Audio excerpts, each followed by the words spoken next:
1948 թվականի սեպտեմբերն էր։ Կրասնոյարսկի և Իրկուտսկի միջև ընկած տայգայի տրակտը։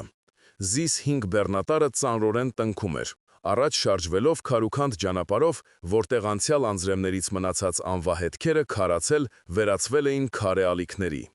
Նիկոլայ Կուզնեցովն ավելի ամուր սեղմեց ղեկը, զգալով, թե ինչպես է թրթիռը փոխանցվում ափերին, ուսերին, մինչև անգամ կրծքավանդակին։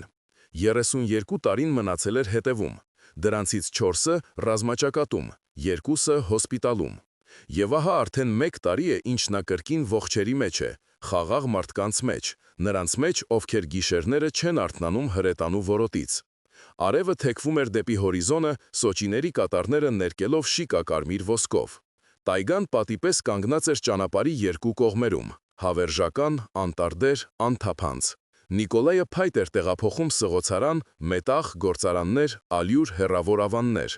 Ճանապարհը դարձել էր նրան նոր ծառայությունը, իսկ բեռնատարը մարտական ընկերը, որը կիսատ չի թողնի, եթե նրան վերաբերվես հարգանքով ու գիտակցությամբ։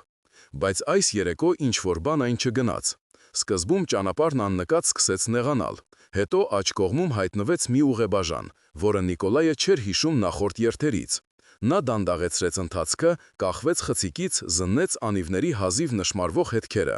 Ինչ-որ մեկն այստեղով վերջերս անցել էր, ուրեմն ճանապարհ կա։ Գուցե շրջանցիկ ճանապարհ է, գուցե հին անտառային ճանապարհ, որի մասին նորեկները չգիտեն։ Նիկոլայը թեքվեց։ Առաջին կիլոմետրերին ամեն ինչ նորմալ է թվում, բայց աստիճանաբար տայգան խտանում էր։ Ճյուղերը միանում էին գլխավերևում, լույսը նվազում էր ավելի արագ, քան հարկն էր։ Ճանապարհը վերածվեց արահետի, արահետը ծարաբների միջև հազիվ կռահվող ուղղությունների։ Երբ բեռնատարը հերթական անգամ խուլ ձայնով հատակով խփվեց կոճղին, Նիկոլայի ատամների արանքից հայհոյեց ու անջատեց շարժիչը։ Լռությունը վայրկյանապես պատեց նրան։ Այն նույն տայգայի լռությունը, որն իրականում լի է ձայներով, տերևների խշշյուն, ճյուղերի ճարճատյուն, ինչ-որ անտեսանելի թաթերի տակ, թռչունի հեռավոր ճիչ նման մարդկային հառաչանքի։ Նիկոլայը դուրս եկավ խցիկից, տրորեց թմրած ոտքերը։ Փշատերևի, փտած հողի և էլի ինչ-որ բանի հոտ էր գալիս, խարույկի ծուխ, վառարան։ Նա ականջ դրեց։ Քամին բերեց ևս մեկ բույր, հացի, թարմ թխված հացի բույր տայգայում։ Մի պահ Նիկոլային համակեց տարօրինակ զգացողություն, ասես նա նորից ռազմաճակատում է, որտեղ իրականությունն ու մղձավանջը միահյուսվում էին այնքան սերտ, որ միշտ չէ, որ կարող ես տարբերել։ Բայց ոչ, պատերազմն ավարտվել է, նա ողջ է, նա այստեղ է, և հացի հոտը նշանակում է մի բան, ինչ-որտեղ մոտակայքում մարդիկ կան։ Նիկոլայը գնաց հոտի ուղղությամբ։ Արահետը նրան դուրս բերեց բացատ այնքան հանկարծակի, որ նա տեղում քարացավ։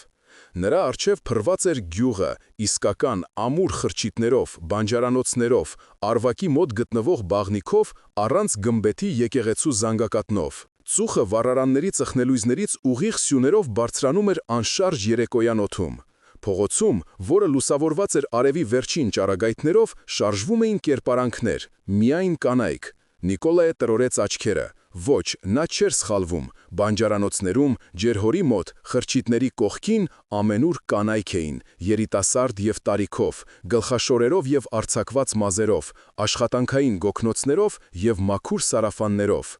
Գյուղն ապրում էր իր չափված կյանքով, բայց այնտեղ ոչ մի տղամարդ չկար։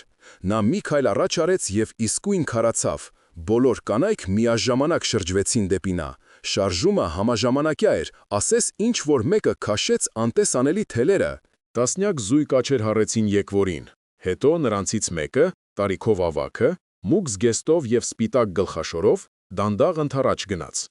Նրա հետևից շարժվեցին մյուսները։ Նրանք մոտենում էին լուռ, և այդ լռության մեջ կար ինչ-որ նախնադարյան, հնագույն բան, ինչպես ինքը տայգան։ Նիկոլայը բնազդաբար հետ քայլեց, բայց Маտրյոնան բարձրացրեց ձեռքը։ Ժեստը իշխող էր և միաժամանակ հանգստացնող։ «Ճամփորդ, վաղուց մենք հյուրեր չենք տեսել, մոլորվել ես, ճանապարհդ կորցրել։ Բեռնատարդ էնտեղ, անտառում է, կարծում էիր շրջանցիկ ճանապարհ ես գտել, բայց պարզվեց, որ տայգան քեզ բերեց մեզ մոտ», ավարտեց նա նրա փոխարեն։ Նա ուշադիր զննեց նրան ոտքից գլուխ և հայացքում փայլատակեց ինչ-որ գնահատող, գրեթե առևտրային բան։ «Маտրյոնա Ստեփանովնա, ես այստեղի ավագն եմ, իսկ դու ով ես»։ «Նիկոլայ Կուզնեցով, վարորդ, լեյտենանտ եմ եղել ժամանակին, հետևակ»։ Լեյտենանտ բառի վրա կանանց մեջ հազիվ լսելի շշուկ անցավ։ Матрյոնան գլխով արեց, ասես հաստատում լսեց ինչ-որ կարևոր բանի։ Ռազմաճակատային, ուրեմն լավ է, մենք մերոնց չենք լքում։ Արդեն մթնում է, գիշերը տայգայում մարդու տեղ չէ։ Մնա, կկերակրենք, քնելու տեղ կտանք, առավոտյան կտեսնենք, թե ինչպես բեռնատարը դուրս բերենք։ Նիկոլայը ուզում էր առարկել, ասել, որ ինքը կգլուխ հանի, որ չի ուզում բեռ լինենք, բայց հոգնածությունը հանկարծ ծանրացավ նրա վրա ապրած օրերի ողջ ծանրությամբ։ Եվ դեռ, հետաքրքրասիրությունը, գյուղ առանց տղամարդկանց տայգայի խորքում, որը նշված չէ ոչ մի քարտեզի վրա, ինչպես են նրանք այստեղ ապրում։ Ինչու՞։ Շնորհակալություն, արտասանեց Նիկոլայը։ Ի վերջո, չեմ հրաժարվի։ Матрյոնան քմծիծաղ տվեց։ Ժպիտը տարինօրինակ ստացվեց, ոչ այնքան ուրախ։ Դե ուրեմն գնացինք, աղջիկներ, սեղանը պատրաստեք։ Մեզ մոտ այսօր տոն է, ցարն է այցելել։ Կանայք աղ քաշեցին, ծիծաղեցին, խոսեցին միաբերան։ Ինչ-որ մեկը վազեց դեպի խրճիթները, մեկ ուրիշը հապաղեց, զննելով Նիկոլային չթաքցրած հետաքրքրությամբ։ Իսկ նա կանգնած էր անծանոթ գյուղի մեջտեղում և չէր հասկանում, թե ինչու հանկարծ սիրտը սեղմվեց տագնապալի նախազգացումից։ Ցար։ Ինքս ցար, բայց հարցնել չհասցրեց։ Матрյոնան արդեն տանում էր նրան դեպի գյուղի կենտրոնում գտնվող ամենամեծ խրճիթը, իսկ թիկունքում լսվում էր ոտքերի դոփյուն, ծիծաղ և ձայների հուսված ծլվլոց։ Գյուղը կենթանացավ, ասես ինչ-որ մեկը միացրեց անտեսանելի մեխանիզմը, իսկ օդում ավելի ուժեղ էր բուրում հացով, ծխով և էլի ինչ-որ քաղցրավուն, թմբրեցնող բանով, ինչպես թուրմը տայգայի խոտաբույսերի վրա։ Նիկոլայը անցավ շեմը, և դուռը նրա հետևից փափուկ, գրեթե անլսելի փակվեց։ Առավոտը Նիկոլային դիմավորեց անսպասելի լռությամբ ու մաքրությամբ։ Նա արթնացավ լայն նստարանի վրա, ծածկված որակյալ վերմակով, օշինդրի և մայրիի բույրով։ Խրճիթը մաքրված էր մինչև փայլելը, սպիտակեցրած բատեր, թարմ լվացված հատակ։ Անկյունում Նիկոլայ հրաշագործի սրբապատկերներն էին մղացած շրջանակի մեջ։ Սեղանին կավեք ուժով կաթ էր, հացի կտոր, մեղր կեչակեղևե տուփի մեջ։ Գլուխը թեթևակի տնկում էր։ Երեք ընթրիքին կանայք նրան թուրմը մատուցեցին, և հրաժարվելը անհարմար էր։ Խմում էին հանդիպման կենացը, ճանապարհի, հաղթանակի, ընկածների հիշատակի։ Նիկոլայը հիշում էր ծիծաղը, ջերմ հայացքները, հարցուփորձը պատերազմի, ռազմաճակատի, քաղաքների մասին, որոնք նա տեսել էր։ Իսկ վերջում հիշողությունը սկսեց մշուշվել։ Եվ վերջինը, ինչ նա մտապահեց, Матрյոնա Ստեպանովնայի դեմքն էր, որը հակվել էր նրա վրա ինչ-որ մայրական հոգատարությամբ։ Նա վեր կացավ, դեմքին ջուր ցողեց լվացարանից, հագնվեց։ Պատուհանից այն կողմ գյուղն արդեն ապրում էր լիարժեք կյանքով։ Կանայք անցուդարձ էին անում խրճիթների միջև, դույլ էր տանում դեպի ջրհորը, աշխատում բանջարանոցներում։ Բոլորը շարժվում էին արագ, սովորականի պես, առանց ավելորդ իրարանցման։ Նիկոլայը դուրս եկավ սանդղամուտք։ Ահա և մեր ցարն արթնացավ, լսվեց Матрյոնայի ձայնը։ Նա բարձրանում էր աստիճաններով, ձեռքերում տանելով կաթսա շոգեխաշած շիլայով։ Հագնված էր պարզ, մուգ կիսաշրջագեստ, կտավե շապիկ։ Վրայից գոգնոց, բայց իրեն պահում էր այնպես, ասես իրեն պահում էր ոչ թե խրճիթ է, այլ մի ամբողջ թագավորություն։ Դադարեք ինձ ցար անվանել, խնդրեց Նիկոլայը զգալով անհարմարություն։ Հասարակ վարորդ, ես աշխատավոր մարդ եմ, իսկ մեզ համար դու հենց ցար ես։ Տղամարդը, նա ինչպես արևն է աստղերի մեջ, հասկանում ես, մենք այստեղ մենակ ենք արդեն 3 տարի։ Նա նստեց դիմացի նստարանին և աչքերում փայլատակեց հին, խորը հոգնածություն։ Մեր տղամարդիկ գնացին ռազմաճակատ 41-ին, ով կամավոր, ով ծանուցագրով, խոստացան վերադառնալ։ Մենք սպասեցինք, իսկ հետո եկան սև թղթերը, 1-ը, 2-րդը, 5-րդը, 13-րդը։ 45-ի գարնանը հասկացանք, որ չեն վերադառնա։ Սպանված են բոլորը մինչև վերջին մարդը։ Նիկոլայը լռում էր։ Նա գիտեր նման գյուղեր, դրանք շատ էին ամբողջ երկրով մեկ, այրիական, որբացած, դատարկված։ Այն ժամանակ որոշեցինք, որ կմնանք այստեղ ինքներս, գնալու տեղ չկա, հարազատ վայրեր, նախնիների գերեզմաններ, և հետո որ գնալ, քաղաք, գործարան, այնտեղ իրենց հոգսերը հերիք են, իսկ մենք սովորենք հողին, անտառին, ստեղծեցինք մեր կարգը, ամեն ինչ ընդհանուր է, հողը, բերքը, անասունը, աշխատում ենք միասին, որոշում ընդունում ենք միասին, ինչպես արտելը, հասկանում ես, միայն թե կանացի։ Նա նրան շիլա լցրեց, մոտեցրեց հացը, կեր, իսկ հետո ցույց կտամ, թե ինչպես ենք այստեղ տեղավորվել, գուցե կզարմանաս։ Եվ Նիկոլայը իսկապես զարմացավ։ Գյուղը, ի զարմանս նրա, ամուր էր և խնամված։ Բանջարանոցները լավ բերք էին տալիս՝ կարտոֆիլ, կաղամբ, գազար, շահգամ։ Փարախներում արածում էին այծեր ու ոչխարներ։ Արվակի մոտ կանգնած էր բաղնիքը, որից նույնիսկ առավոտյան ժամերին թեթև գոլորշի էր բարձրանում։ Կանայք աշխատում էին արագ, առանց հորդորների։ Մի մասը բանջարանոցներում, մյուսները ջրհորի մոտ, երրորդները խրճիթներն էին նորոգում։ Ամեն ինչ կազմակերպված էր հստակ, գրեթե ռազմական կարգով։ Մենք սովորեցինք այն ամենը, ինչ նախկինում տղամարդիկ էին անում, բացատրում էր Матрյոնան, տանելով նրան գյուղով, փայտ կտրել, տանիքներ նորոգել, վարարան շարել։ Սկզբում դժվար էր, կոտրվում էինք լալիս, իսկ հետո սովորեցինք։ Ուժերը այն չեն, ինչ տղամարդկանցը։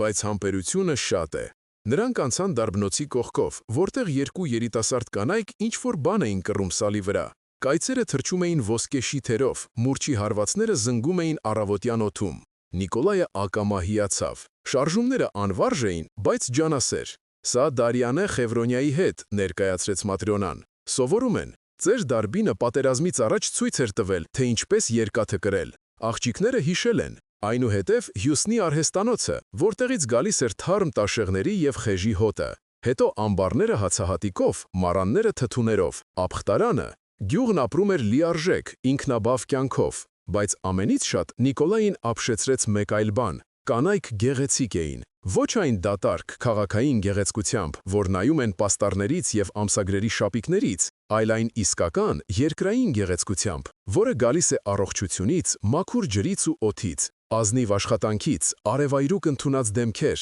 ամուր ձեռքեր, պայծառ աչքեր։ Նրանք շարժվում էին թեթև, չնայած ծանր աշխատանքին, ծիծաղում էին բացահայտ և յուրաքանչյուրը, անցնելով Նիկոլայի կողքով, նետում էր նրան մի հայացք, հետաքրքրասեր, շահագրգիռ, մի փոքր շփոթված։ Դժվար է մեզ առանց տղամարդկանց, հառաչեց Матрյոնան, ասես կարդալով նրա մտքերը։ Ոչ թե աշխատանքի մեջ նույնիսկ, այլ այսպես, մարդկայնորեն։ Ընտանիք ես ուզում, երեխաներ, սերնդի շարունակություն, իսկ մենք այստեղ 28 հոգի ենք, ամենաերիտասարդը 16, ամենապավակը ես եմ, 53, և բոլորս մենք, ինչպես վանքում։ Նա կանգ առավ ջրհորի մոտ, փայտե շերեփով ջուր վերցրեց, մեկնեց Նիկոլային։ Ահա, և անվանում ենք քեզ ցար, որովհետև տղամարդը մեզ մոտ հիմա ոսկու գին ունի, հազվադեպություն է, գրեթե հրաշք։ Նիկոլայը խմեց, ջուրը սառցե էր, երկաթի և մամուռի համով։ Բայց ես չեմ մնա, ասաց նա զգուշորեն։ Ես աշխատանք ունեմ, երթուղի, բեռնատարը պետք է դուրս բերել, առաջ գնալ։ Матрյոնան գլխով արեց, բայց աչքերում փայլատակեց ինչ-որ անորսալի բան։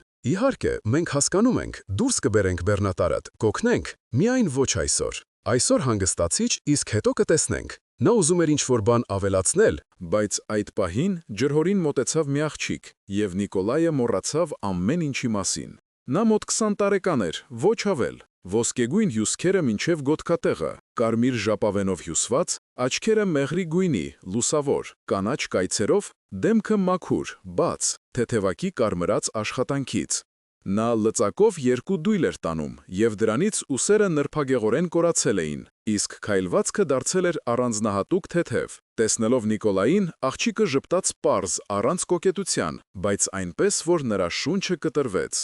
Սա Ալյոնան է, ներկայացրեց Матрյոնան, մեր որփուկը։ Հայրը զոհվել է Ստալինգրադի մոտ, մայրը մահացել է կարոտից 1 տարի անց, մենք նրան ամբողջ գյուղով մեծացրինք։ Ալյոնան իջեցրեց դույլերը, խոնարհվեց։ Բարև ճամփորդ, ասում են հեռավոր ճանապարհից ես դու։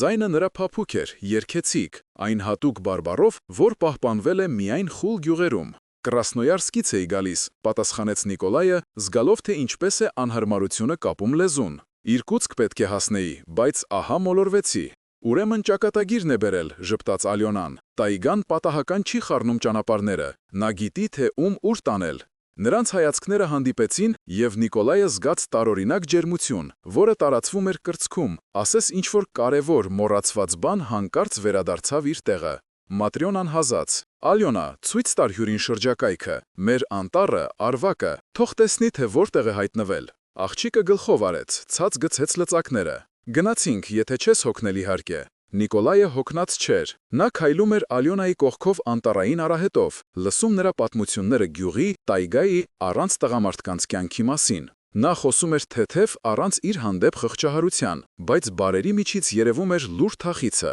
Ես գրեթե չեմ հիշում հորս, խոստովանեց նա, երբ նրանք դուրս եկան արվակի մոտ։ Ես 13 տարեկան էի, երբ նա գնաց։ Հիշում եմ միայն, թե ինչպես հրաժեշտին ինձ գրկեց և ասաց. «Կմեծանաս գեղեցկուհի աղջիկս, փեսացուները կլինեն ինչպես աստղերը երկնքում»։ Նա նստեց ջրի մոտ գտնվող մեծ քարին, հավաքեց փեշը, բայց ստացվեց, որ ոչ մի փեսացու չկա։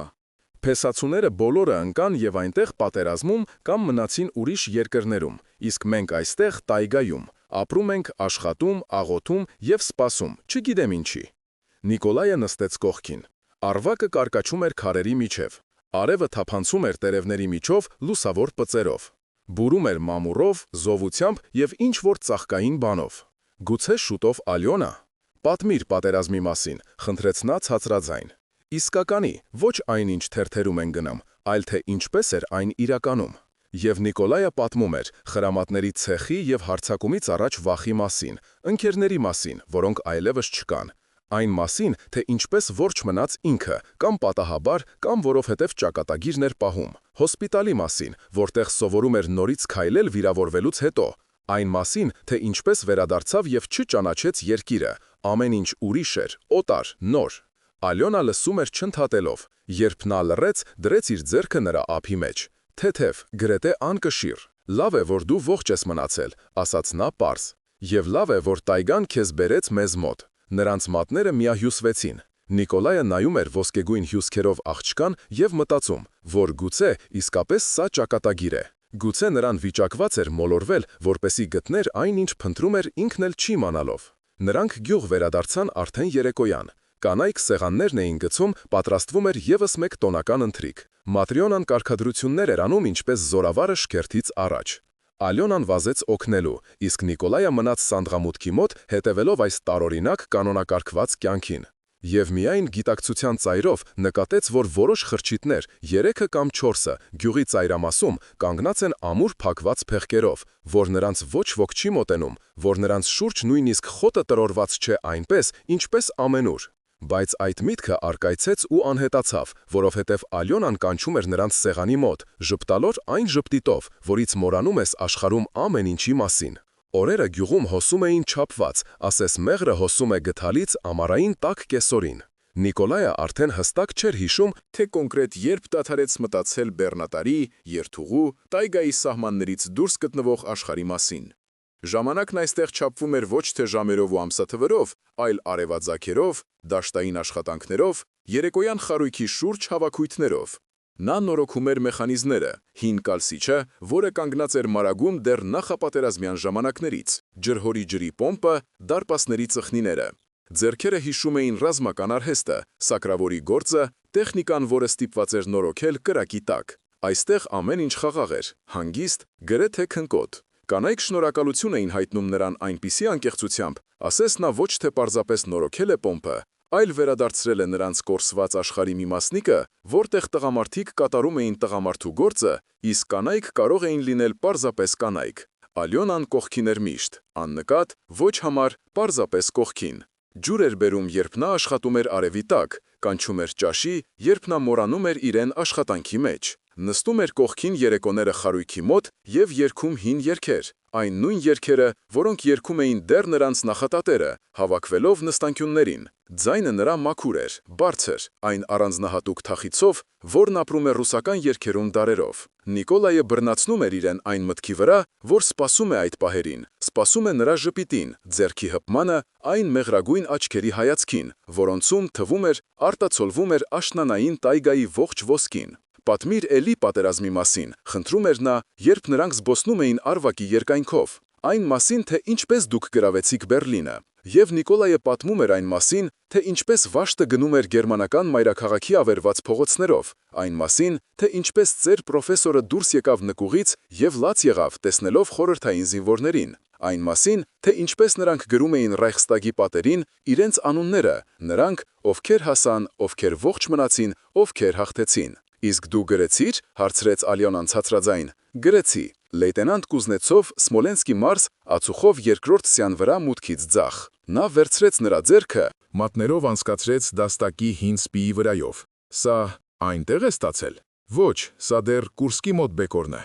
Բախտս բերեց, որ չվնասեց ջիլը։ Նրանք լռում էին։ Արվակը կարկաչում էր քարերի միջև, ճանապարհ բացելով մամուռի եւ արմատների միջով։ Ինչ որտեղ հեռվում ճչում էր թռչունը, այն նույն ճիչը, որը նման է մարդկային կանչի։ Իսկ դու ունեիր մեկին ռազմաճակատից հետո։ Նիկոլայը մտածմունքի մեջ ընկավ։ Կային աղջիկներ հոսպիտալում, բուժքույր Կատյան, որը վիրակապում էր նրա վերքերը և կարդում մոր նամակները։ Հետո, պատերազմից հետո, ծանոթացավ ուսուցչուհու հետ Կրասնոյարսկում։ Հանդիպում էին մի քանի ամիս, բայց ինչ-որ բան չստացվեց, չդասավորվեց։ Նա ուզում էր խաղաղ ու չափված կյանք, իսկ ինքը ռազմաճակատից հետո չէր կարողանում տեղում նստել, ձգտում էր ճանապարհի, ասես փնտրում էր ինչ-որ բան, ինքն էլ չգիտեր ինչ։ Ոչ ոք լուրջ, պատասխանեց նա ազնվորեն, չհանդիպեցի երևի այն միակին։ Ալյոնան ժպտաց, ժպիտը միաժամանակ ուրախ էր և թխուր։ Իսկ գուցե տայգան հատուկ պտտեցնում էր քեզ շրջաններով, որպեսզի ի վերջո բերի այստեղ, մեզ մոտ, ինձ մոտ։ Եվ հայացքները հանդիպեցին։ Նիկոլայը տեսնում էր նրա աչքերում ավելին, քան պարզապես աղջկական համակրանքը։ Այնտեղ կար հույս, երազանք, այն պարզ կանացի երջանկության ծարավը, որից պատերազմը զրկել էր մի ամբողջ սերնդի։ Նա զգուշորեն իրեն քաշեց նրան, ասես վախենում էր վանել։ Ալյոնան սեղմվեց նրա կրծքին, և նա զգաց, թե ինչպես է բաբախում նրա սիրտը, հաճախ, տագնապալի, թռչունի պես։ Մնա, շշնջաց նա, գոնե ևս մի քանի օր, գոնե մեկ շաբաթ։ Եվ Նիկոլայը համաձայնում էր, ևս մեկ օր, ևս մեկ շաբաթ, բեռնատարը կսպասի, երթուղին կսպասի, ամբողջ այն կյանքը, որ մնացել է տայգայի պատից այն կողմ, գուցե մի փոքր սպասել։ Բայց գյուղի տարօրինակությունները չէին անհետանում, այլ բազմանում էին։ Գիշերները Նիկոլայը լսում էր ձայներ, խլացված, ասես գետնի տակից, խոսակցություններ, մետաղի զրնգոց, ինչ-որ ծանր բան քարշ տալիս քարե հատակով։ Մի անգամ նա արթնացավ դղրդյունից և դուրս նայեց պատուհանից։ Փողոցում, լուսնի լույսի տակ, երկու կին փակ խրճիթներից մեկի մոտ մեծ պարկ էին տանում, շարժվում էին արագ, շուրջ բոլորը նայելով։ Առավոտյան նախաճաշին նա հարցրեց Матрյոնային. «Իսկ ինչ կա այն խրճիթներում, գյուղի ծայրամասում, այն, որ միշտ փակ են»։ Маտրյոնան միանգամից չբարձրացրեց աչքերը Շիլայով լի ամանից։ «Պահեստներ են այնտեղ, հացահատիկ, թթուներ, մենք պահում ենք ձմեռվա պաշարները, փակեք, որ մկները չմտնեն»։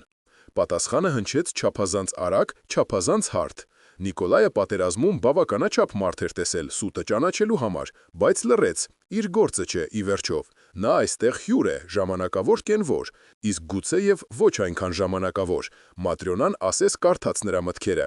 «Գիտես, Նիկոլայ», ասաց նա, մտախոհ նրան կաթ լցնելով, «դու կարող էիր մնալ ընդմիշտ, մեզ մոտ լավ է, հողը հարուստ է, անտառը կերակրում է, ջուրը մաքուր է, մենք քեզ տուն կկառուցեինք, տնտեսություն կդնեիր»։ Ընտանիք, նա բազմանշանակ նայեց պատուհանի կողմը, որտեղ Ալյոնան լվացք էր փռում։ Աղջիկը ձգվում էր դեպի պարանը և քամին խաղում էր նրա բաց մազերի հետ, խաղում սարաֆանի փեշով։ Ալյոնան լավ աղջիկ է, աշխատասեր, քնքուշ, և աչքը քեզանից չի կտրում, տեսնում ես ինքդ։ Նիկոլայը տեսնում էր, և սիրտը նրա, վիրավորված պատերազմով ու ճանապարհներով, հանկարծ արձագանքում էր մնալու, արմատներ գծելու, կառուցելու այդ պարզ հնարավորությանը, ինչի մասին երազում էր խրամատներում ականանետային կրակի տակ, տուն, կին, երեխաներ, որոնք կվազեն ոտաբոբիկ խոտի վրայով և չեն իմանա, թե ինչ է պատերազմը։ «Կմտածեմ», պատասխանեց նա, և ինքն էլ զարմացավ, թե որքան անկեղծ դա հնչեց։ Հաջորդ օրերը Ալյոնան կողքին էր էլ ավելի հաճախ։ Նա ցույց էր տալիս նրան տայգայի լավագույն վայրերը, բացատներ, որտեղ սունկ էր աճում, հատապտղանոցներ, որտեղ կարելի է մեկ ժամում մի ամբողջ զամբյուղ հապալաս հավաքել։ Նրանք խոսում էին ամեն ինչի մասին, մանկության, երազանքների, այն մասին, թե ինչպիսին կարող էր լինել կյանքը, եթե չլիներ պատերազմը։ «Ես ուզում էի սովորել», խոստովանեց Ալյոնան ինչ-որ երեկո, «երազում էի ուսուցչուհի դառնալ կամ գրադարանավար, գրքեր սիրել եմ միշտ, մեր գյուղում կար փոքրիկ գրադարան, ես այնտեղ ամեն օր գնում էի, կարդում ամեն ինչ, Պուշկին, Տոլստոյ, նույնիսկ Շեքսպիր թարգմանությամբ գտա»։ Նա լռեց, նայելով մայրամուտի երկնքին։ Իսկ հետո պատերազմ, և վերջ։ Երազանքները ինչպես ցուխ։ Հայրս զոհվեց, մայրս հետելից, և մնացի ես այստեղ, տայգայում։ Աշխատում եմ, ապրում, բայց երբեմն գիշերը արթնանում եմ և մտածում. միթե ամբողջ կյանքս այսպես կանցնի, առանց սիրո, առանց երեխաների, առանց այն ամենի, հանուն ինչի կինն ապրում է։ Նիկոլայը գրկեց նրա ուսը։ Նա հակվեց նրան, և նա զգում էր, թե ինչպես է դողում նրա մարմինը, ցրտից կամ ինչ-որ այլ բանից։ «Չի անցնի», ասաց նա ցածրաձայն, «կյանքը դեռ նոր է սկսվում բոլորիս համար»։ Եվ այդ պահին նա գրեթե հավատաց այդ խոսքերին, գրեթե։ Որովհետև նույն գիշեր նա նորից արթնացավ ձայներից։ Այս անգամ դրանք ավելի բարձր էին, ավելի հստակ, ձայներ, տղամարդու ձայներ, կոպիտ, հրամայական, ակնհայտորեն ոչ ռուսական։ Առոգանությունը ճանաչելի էր։ Նիկոլայը լսել էր նման բան ռազմագերիների հարցաքննությունների ժամանակ, գերմանական։ Նա քարացավ, ականջ դնելով։ Ձայները գալիս էին այն նույն փակ խրճիթների կողմից։ Հետո լսվեց ծիծաղ, կանացի, քծնող։ Եվ նորից տղամարդու ձայն, հրամանը կարճ, կոշտ։ Նիկոլայը անձայն վեր կացավ, մոտեցավ պատուհանին։ Լուսինը լուսավորում էր գյուղը գունատ լույսով։ Ծայրամասի խրճիթի մոտ կանգնած էին երկու կին և մի տղամարդ, բարձրահասակ, լայնաթիկուն, տարօրինակ հագուստով, ոչ գյուղացիական, ինչ-որ զինվորական, բայց առանց տարբերանշանների։ Նիկոլայի սիրտը սկսեց ավելի արագ բաբախել։ Նա ուշադիր նայեց։ Այո, հաստատ, համազգեստ, հին, գունաթափված, բայց ճանաչելի, Վերմախտ։ Տղամարդը ինչ-որ բան էր ասում կանանց, նրանք հապշտապ գլխով էին անում։ Հետո նա շրջվեց և անհետացավ խրճիթում, դուռը շրխկաց։ Կանայք կանգնեցին ևս մի փոքր, իրար նայեցին և ցրվեցին իրենց տներով։ Նիկոլայը հետ քաշվեց պատուհանից, զգալով, թե ինչպես է սառչում մեջքը։ Գերմանացիներ այստեղ են, տայգայում, այս տարօրինակ կանացի գյուղում, պատերազմի ավարտից 3 տարի անց։ Նա պառկեց նստարանին, բայց քնել այլևս չէր կարող։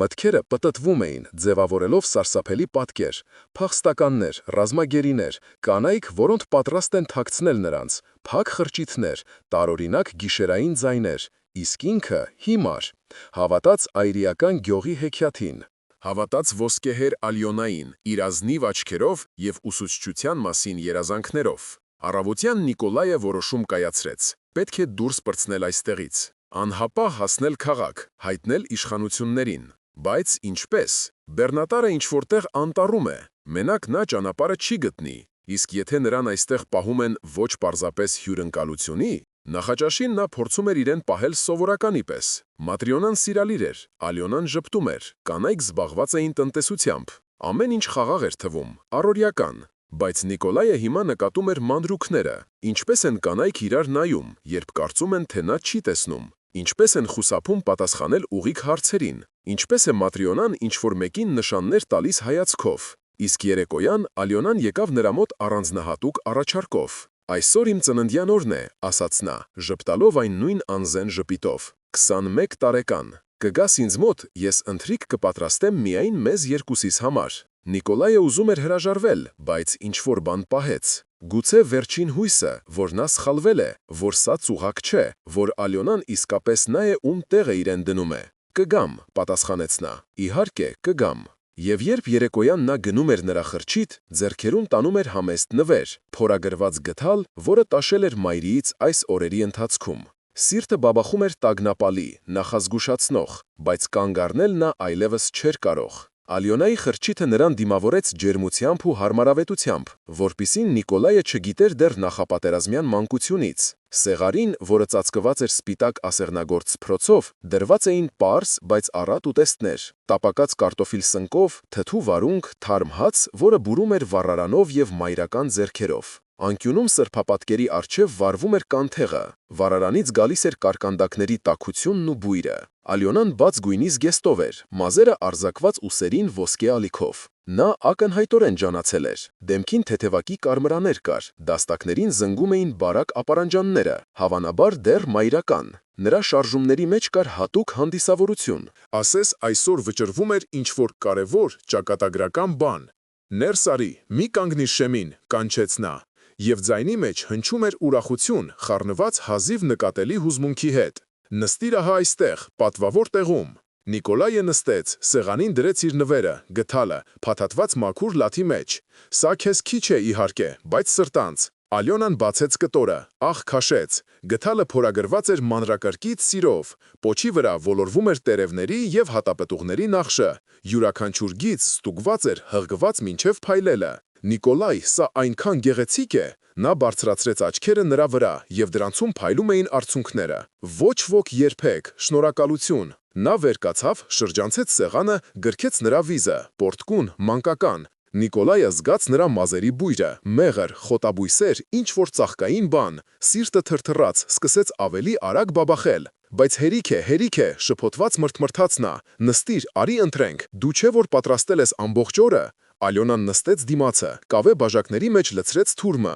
մուգ, թանձր, որը բուրում էր մայրիով եւ տայգայի հատապտուղներով։ Սա հատուկ թուրմ է, բացատրեց նա։ Матрյոնան պատրաստում է հին բաղադրատոմսով, ասում է բոլոր հիվանդություններից օգնում է, եւ ուժ է տալիս, եւ հոգին ջերմացնում։ Նրանք խմեցին, թուրմը այրեց կոկորդը քաղցր կրակով, տարածվեց ջերմությամբ մարմնով։ Նիկոլայը զգաց, որ այն թունդ է, բայց հաճելի։ Էլի, Ալյոնան արդեն ձգվում էր դեպի կուժը։ Արի էլի, համաձայնեց նա, ծննդյան օր է ի վերջո։ Նրանք ուտում էին, խմում, զրուցում։ Ալյոնան պատմում էր մանկության մասին, թե ինչպես էր հայրը սովորեցնում նրան կարդալ հին այբենարանով, ինչպես էր մայրը օրորոցայիններ երգում, ինչպես էին նրանք երեքով անտառ գնում սնկի։ Նիկոլայը լսում էր եւ աչքի առաջ հառնում էր այն խաղաղ կյանքը, որը պատերազմը կիսեց մեջտեղից միլիոնավոր նման ընտանիքների համար։ Գիտես, թե ինչի մասին եմ երազում, հարցրեց Ալյոնան գլուխը թեքելով մի կողմ։ Այտերը փայլում էին թուրմից, աչքերը փայլում էին։ Պարզ բանի մասին, որպիսի լինի տուն, ամուսին, երեխաներ, որպիսի երեկոները նստենք այսպես սեղանի շուրջ եւ իմանանք, սա իմն է։ Սա ընդմիշտ է, սա չեն խլի։ Նա մեկնեց ձեռքը սեղանի վրայով, ծածկեց նրա ափը իրենով։ Դու կարող էիր, մենք կարող էինք։ Նա լռեց, բայց հայացքը ասում էր ամեն ինչ։ Նիկոլայը սեղմեց նրա մատները, գլխում սկսում էր հաճելիորեն աղմկել։ Թուրմը իսկապես թունդ էր։ Մտքերը խառնվում էին, կասկածները նահանջում էին երկրորդ պլան։ Գուցե նա իսկապես սխալվել է երեք գիշեր, գուցե թվացել է կիսաքնի մեջ։ Ինչու պետք է այս աղջիկը իր բաց աչքերով եւ մաքուր ժպիտով խաբի նրան։ Ալյոնա, ես, բայց նա հանկարծ վեր կացավ, շրջանցեց սեղանը, նստեց կողքին նստարանի վրա։ Ոչինչ մի ասա, շշնջաց նա, պարզապես եղիր այստեղ հիմա ինձ հետ։ Նա մոտեցրեց բաժակը նրա շուրթերին։ Նիկոլայը խմեց ևս մեկը եւ ևս մեկը։ Թուրմը հոսում էր քաղցր թույմով, մթագնում բանականությունը, լուծում վերջին պատնեշները։ Սենյակը սկսեց լողալ աչքերի առաջ։ Կանթեղը անկյունում բազմացավ մի քանի կրակների, որոնք պարում էին մթության մեջ։ Ալյոնայի դեմքը մեկ մոտենում էր, մեկ հեռանում։ Նիկոլայը փորձեց վեր կենալ, բայց ոտքերը չէին ենթարկվում։ Ինչ է սա, մրթմրթաց նա, բռնելով սեղանի եզրից։ Ալյոնա հեռացավ։ Ժպիտը սահեց նրա դեմքից, ինչպես դիմակ։ Աչքերը դարձան սառը, օտար։ Ներիր, ասաց նա հարթ, առանց հույզերի, բայց այդպես պետք է։ Նիկոլայը ընկավ նստարանին։ Վերջինը, ինչ նա տեսավ մինչև խավարը կծածկեր նրան գլխովին, Ալյոնայի դեմքն էր, գեղեցիկ, անտարբեր, ասես մարմարից կերտված, եւ հասկացավ, չափազանց ուշ հասկացավ, որ ընկել է ինչպես տղա, ինչպես հիմար, որը հավատաց հեքիաթին։ Խավարը կլանեց նրան ամբողջությամբ։ Նիկոլայը ուշքի եկավ դաստակների ցավից, բութ նվացող ցավից, որը տալիս են ամուր ձգված կապանքները։ Նա փորձեց շարժվել եւ լսեց շղթաների զրնգոցը, բացեց աչքերը, նկուղ, հողեհատակ, խոնավ քարե պատեր, ցածր առաստաղ ժամանակից սևացած գերաններով։ Անկյունում կերոսինի լամպ, որը տալիս էր աղոտ դեղնավուն լույս, բորբոսի, նեխացոդի եւ էլի ինչ-որ բանի հոտ էր գալիս,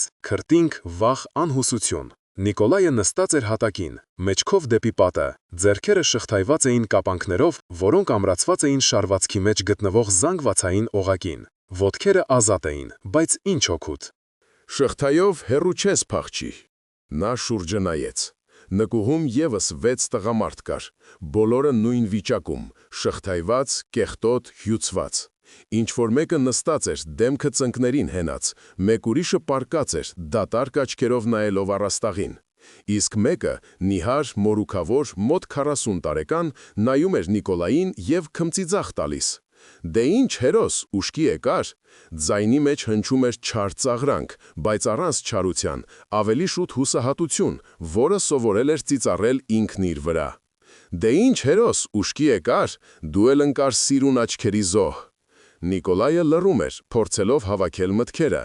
Գլուխը ճաքում էր, բերանում դառնության եւ պղնձի համեր։ Հիշողությունը աստիճանաբար վերադառնում էր։ Ալյոնա, ընթրիք, թուրմ, դավաճանություն։ Ինչքան ժամանակ եմ ես այստեղ, դժվարությամբ արտաբերեց նա վերջապես։ Մոտավորապես 1 օր։ 3 երեկոյան քարշ տվեցին, գցեցին պարկի պես։ Ես կարծում էի ընդհանրապես ուշքի չես գա, քեզ պատկառելի չափաբաժին են լցրել։ Նա ծնկները քաշեց կրծքին, կզակով հենվեց դրանց։ Անունս Վասելի է, վարորդ էի, ինչպես եւ դու, եթե դատենք հագուստից։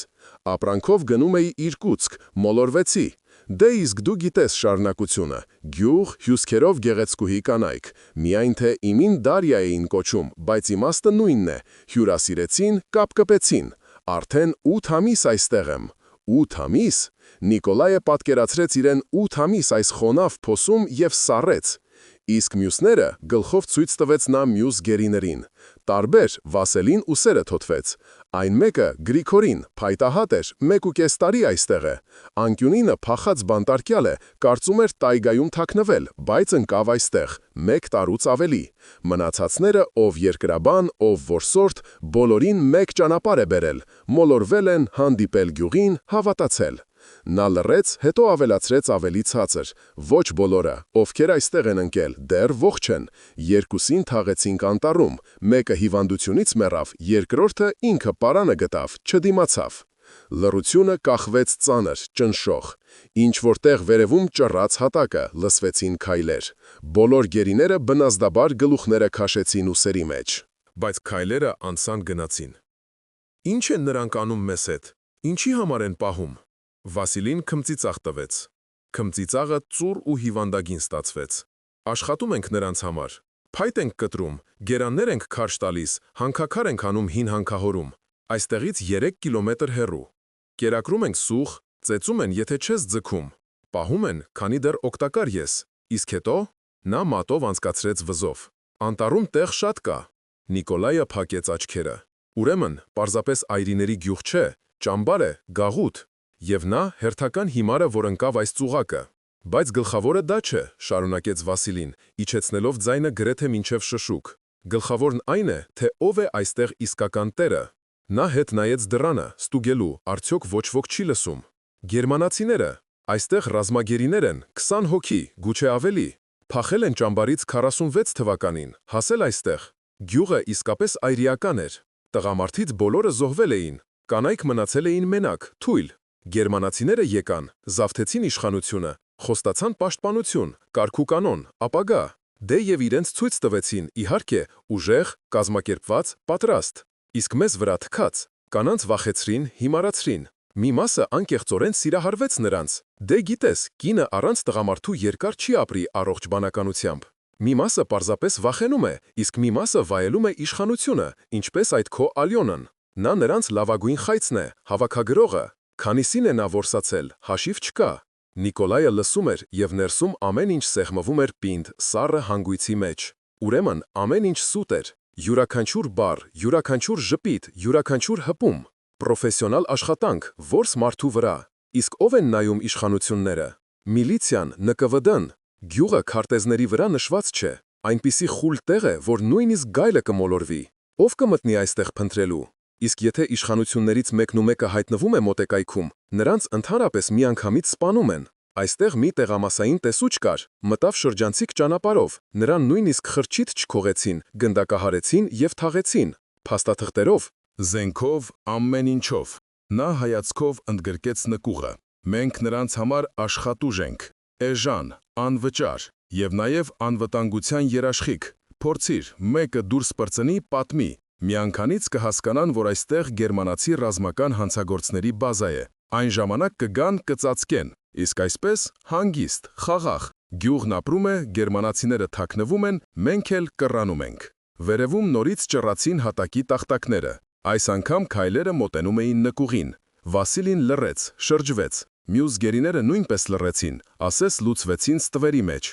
Դուռը ճռոցով բացվեց։ Նկուղ իջավ Матрյոնան։ Հետևից 2 երիտասարդ կանայք դույլերով ու ամաններով եւ եւս մեկ մարդ։ Տղամարդ, բարձրահասակ, լայնաթիկուն, սպիով ամբողջ այտի վրա, հագել էր զինվորական տաբատ եւ զինվորական վերնաշապիկ առանց տարբերանշանների։ Գերմանացի։ Նա անտարբեր հայացք գցեց գերիների վրա, կանգ առավ Նիկոլայի վրա։ Նորեկ, արտասանեց նա ռուսերեն ուժեղ առոգանությամբ։ Սպա ես եղել։ Այո, տեսնում եմ, լեյտենանտ։ Գուցե նույնիսկ ռազմաճակատում հանդիպել ենք։ Նա քմծիծաղ տվեց։ Քմծիծաղը սառն էր, ինչպես պողպատե սայրը։ Ոչինչ, այստեղ դու այլևս սպա չես։ Այստեղ դու ստրուկ ես, հասկացար։ Վառը աշխատանքի, չես ձգի առանց ուտելիքի կմնաս։ Կմբոստանաս գնդակ ծոծրակին, Պարզ եւ հստակ։ Նիկոլայը լռում էր, նայելով նրա աչքերին։ Ատելությունը բարձրանում էր հոգու խորքից, այն նույն ճակատային այրող ատելությունը թշնամու հանդեպ, բայց հիմա նա անզոր էր, շղթայված, 1-20-ի դեմ։ Առայժմ գերմանացին շրջվեց գնաց վերև։ Կանայք գերիներին բաժանեցին ամաններով բալանդան։ Ջրիկ, սառը, ավելի շատ նման լվացուկի։ Матрյոնան հապաղեց, նայելով Նիկոլային։ «Մի բարկացիր», ասաց նա ցածրաձայն։ «Այսպիսին է կյանքը, մենք չենք ընտրել»։ Դուռը շրխկաց, կողպեկի շղթան զռնգաց։ Լռությունը վերադարձավ, մածուցիկ, անհուսալի, բայց այդ լռության մեջ, նկուղի այդ խոնավ մթության մեջ, Նիկոլայի հոգում սկսեց բռնկվել այն նույն կատաղության կայծը, որը նրան տարել էր ռազմաճակատներով, այն կամքի, որը օգնել էր ողջ մնալ խրամատներում։ Նա չէր պատրաստվում հանձնվել, չէր պատրաստվում նեղել այստեղ, շղթաների մեջ։ Մինչդեռ գերմանացիները վայելում են ուրիշի հաղթանակի պտուղները։ Նա դուրս կպրծնի եւ հաշիվ կմաքրի յուրաքանչյուրի հետ։ Գերության առաջին աշխատանքային օրը սկսվեց կողքին հասցված կոպիտ հարվածով։ Նիկոլայը բացեց աչքերը եւ տեսավ իր վրա կախված սպիով գերմանացու դեմքը։ Արշալույսը հազիվ էր թափանցում առաստաղի ճեղքերից, նկուղը ներկելով մոխրագույն մեռելային լույսով։ «Վեր կացեք, ռուս խոզեր», նետեց գերմանացին ջարդված ռուսերենով։ «Աշխատել, արագ»։ Շղթաները զրնգոցով արձակվեցին։ Նիկոլայը վեր կացավ, զգալով, թե ինչպես են գիշերվա ընթացքում թմրած մկանները արձագանքում ցավով։ Շուրջ բոլորը նույնպես դժկամորեն վեր էին կենում մյուս գերիները։ 7 ստվեր խոնավ նկուղում, 7 կոտրված ճակատագիր։ Նրանց դուրս բերեցին բակ։ Սառնամանիքային արավոտը այրեց թոքերը։ Նիկոլայը ագահորեն ներշնչեց օդը։ Նկուղի գարշահոտությունից հետո նույնիսկ ցուրտը օշնություն էր թվում։ Գյուղը արթնանում էր, ծխնելույզներից ցուխ էր բարձրանում, կանայք անցուդարձ էին անում խրճիթների միջև, նախաճաշ պատրաստելով։ Ոմանք նետում էին գերիների շարասյան վրա արագ մեղավոր հայացքներ։ Մյուսները նայում էին անտարբեր, ասես տեսնում էին ոչ թե մարդկանց, այլ աշխատող անասունի։ Ալյոնային Նիկոլայը տեսավ ջերհորի մոտ։ Նա բարձրացնում էր դույլը, եւ առավոտյան արևը խաղում էր նրա ոսկեգույն մազերի մեջ։ Նրանց հայացքները հանդիպեցին մի պահ։ Նրա աչքերում փայլակակեց ինչ-որ բան, ափսոսանք, մեղդ, բայց իսկույն մարեց։ Նա շրջվեց եւ գնաց դեպի իր խրճիթը, նույնիսկ հետ չնայելով։ «Մի նայիր նրան», ցածրաձայն խորհուրդ տվեց Վասիլին, որը քայլում էր կողքով։ «Ավելի հեշտ կլինի։ Նրանք բոլորը այստեղ նույնն են, խայծ եւ թույն մեկ սրվակի մեջ»։ Նրանց տանում էին արահետով դեպի անտառ։ Պահակները 3 էին, բոլորը գերմանացի, բոլորը զինված, շարժվում էին վստահ սովորականի պես։ Երևում էր, որ այս երթուղին նրանք անցել են ոչ մեկ անգամ։ 3 կիլոմետր անց դուրս եկան հին հանքահորի մոտ։ Նիկոլայը հիշում էր նման դեռ նախապատերազմյան ժամանակների տնայնագործումները, որտեղ տեղի բնակիչները հանքաքար էին հանում սեփական կարիքների համար։ Մուտքը հորանջում էր որպես սև անցք բլրի լանջին, շրջանակված ժամանակից սևացած ամրակապման գերաններով։ «Հանքաքար», բացատրեց Վասիլին, մինչ գերմանացիները բաժանում էին գործիքները՝ քլունգներ, լինգեր, զամբյուղներ։ Աշխատանքը պարզվեց տաժանակիր, հանքահորում մութ էր, խոնավ։ Օդը կանգնած էր ծանր, հագեցած հողի եւ մետաղի հոտով։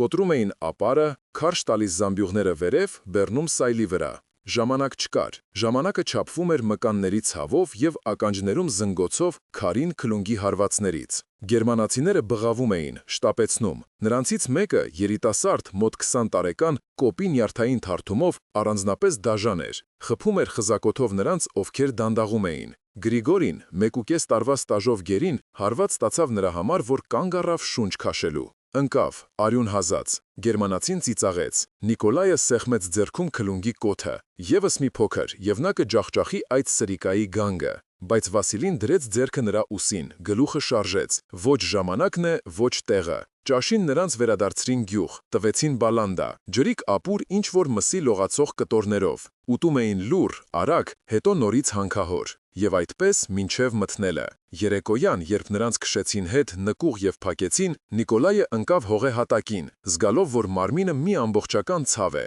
Ձեռքերը արյունոտ կոշտուկների մեջ, մեջքը կոտրատվում է, թոքերում քարի փոշի, բայց միտքը աշխատում էր, նշում մանրուքները, մտապահում։ Պահակները 3-ն են, փոխվում են օրը մեկ անգամ։ Զենքը մաուզեր հրացաններ, մեկի մոտ ավտոմատ։ Զինամթերքը դատելով ամենից շատ չէ, ծախսում են խնայողաբար։ Հանքահոր տանող երթուղին անցնում է խիտ անտառով, այնտեղ կարելի է թաքնվել, բայց այստեղից ճանապարհը գերիներից ոչ ոք չգիտի, իսկ տայգան առանց կողմնորոշիչների ստույգ մահ է։ Մտածում ես փախուստի մասին,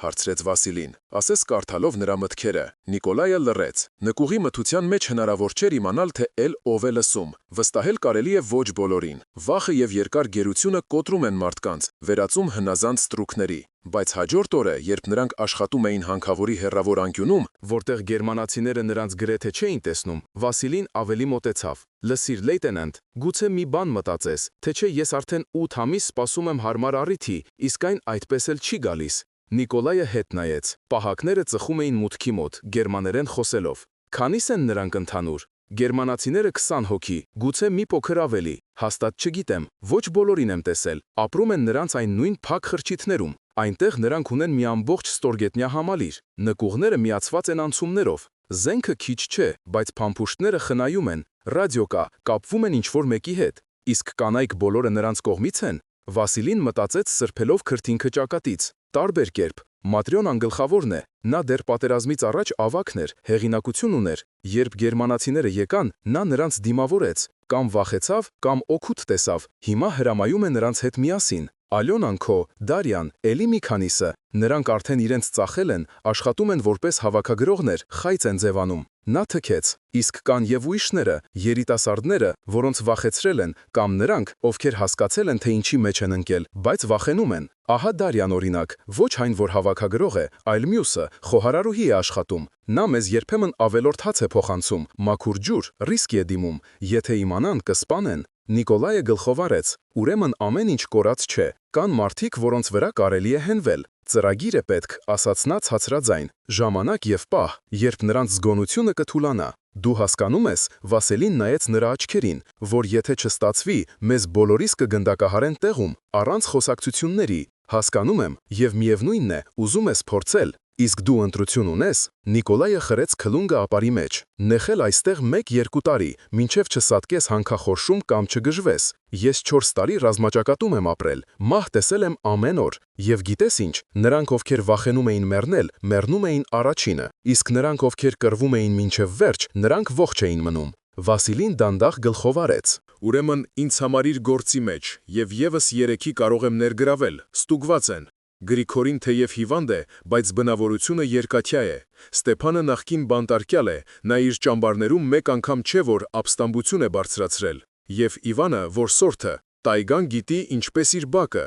4 վստահելի մարտիկ 20 զինված գերմանացու դեմ։ Շանսերը ուրվականային էին, բայց կար նաև Դարյան։ Նիկոլայը նկատեց նրան երրորդ օրը, երիտասարդ կին, մոտ 20 տարեկան, հոգնած դեմքով եւ տխուր աչքերով։ Նա բերում էր գերիներին ուտելիք եւ ամեն անգամ նետում արագ մեղավոր հայացքներ։ Եվ եւս մեկ անգամ, երբ գերմանացիները շրջվեցին, խոթեց Նիկոլայի ամանի մեջ հացի լրացուցիչ կտոր։ Նույն օրվա երեկոյան, երբ բոլորին քշեցին նկուղ եւ փակեցին, Նիկոլայը լսեց ցածր խշշյուն դռան մոտ։ Ինչ-որ մեկը զգուշորեն հետ էր տանում սողնակը։ Դուռը կիսաբացվեց եւ ճեղքից ներս մտավ ձեռքը կապոցով։ «Վերցրեք», շշնջաց կանացի ձայնը։ «Սա դեղ է նրա համար, ով արյուն է հազում»։ Նիկոլայը սողաց դեպի դուռը, վերցրեց կապոցը։ «Շնորհակալություն, դու Դարյան ես»։ Դադար, հետո. «Այո, լսեք, ես չեմ կարող երկար, բայց ուզում եմ օգնել։ Այն, ինչ այստեղ կատարվում է, սխալ է, մեղք է։ Ես աղոթում եմ ամեն օր, որպեսզի Տերը ների ես»։ «Ինչով ես դու նրանց հետ»։ հարցրեց Նիկոլայը ցածրաձայն։ «Որովհետև վախենում եմ»։ Ձայնը դողաց։ «Ես քույր ունեմ, կրտսեր։ Նրանք խոստացել են, եթե ես չլսեմ, նրանք նրան։ Դուք հասկանում եք»։ Նիկոլայը հասկանում էր, վախը հարազատների համար ամենաուժեղ շղթան է։ «Դարյա, իսկ դու գիտես, թե որտեղ են նրանք պահում զենքը, որտեղ են գերմանացիները քնում»։ Երկար դադար։ Հետո. «Միջին խրճիթում, այնտեղ զինանոցն է եւ ռադիոն, իսկ քնում են նրանք փակ խրճիթների տակ գտնվող նկուղներում։ Պահակախումբը միշտ 2-ը մուտքի մոտ, 2-ը պարեկում են գյուղը։ Իսկ որտեղ է քո քույրը։ Մյուս կանանց հետ, ընդհանուր խրճիթում, այնտեղ նրանց պահում են հսկողության տակ, նրանց, ովքեր իրենց հետ չեն»։ Նիկոլայը արագ կշռադատում էր։ Ուրեմն գյուղը բաժանված է, կան գերմանացիներին նվիրվածներ, կան վախեցածներ, կան պատանդներ։ «Դարյա, դու կօգնես մեզ դուրս պրծնել»։ Լռությունը երկար էր, տանջալից։ Հետո.